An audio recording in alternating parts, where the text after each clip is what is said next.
টুনটুনির মা, বয়স আমার বেশি না, এই দাড়ি চুল পাইকে গেছে বাতাসে। রোগটা হচ্ছে উনি একটু চুমা দিতে পছন্দ করে, এইটা হচ্ছে বিকৃতি স্বভাবের চরিত্র।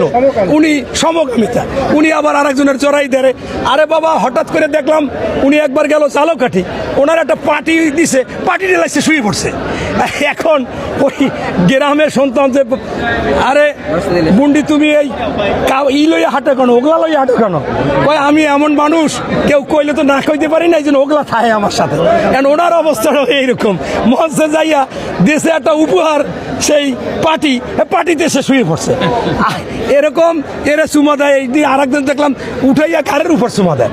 এরা একটা বিকৃতি স্বভাবের। বয়স তো বেশি হয় না, চুল টুল একটু পাইকে গেছে।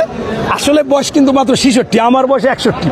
আমার চাইতে অল্প একটু বড়। আমি আগে মনে করতাম 200-300 বছর হবে, পরে দেই যে না, বয়স 66। ওই যে একটা গান গাইতো যে ওরে টুনটুনির মা, বয়স আমার বেশি না, এই দাড়ি চুল পাইকে গেছে বাতাসে। এরকম একটা মনে হয় অবস্থা। নতুবা এরকম করবে কেন? বিদেশিদের, ফরেনারদের, রাষ্ট্রদূতদের এত, মানে এটা সম্পূর্ণ কমপক্ষে প্রায় 1-150 টকশোতে আলাপ করলো যে এটা শিষ্টাচার বহির্ভূত, বিদেশিদের সাথে এরকম কিছু করতে পারে না। আর রীতিমতো ওইখানে একজন মহিলা ছিল, সে ভয় পাই গেছে, বিদেশি লোক। হ্যাঁ, সে হাসতেছিল, লজ্জা পেয়ে গেছে, লজ্জায় হাসতেছিল।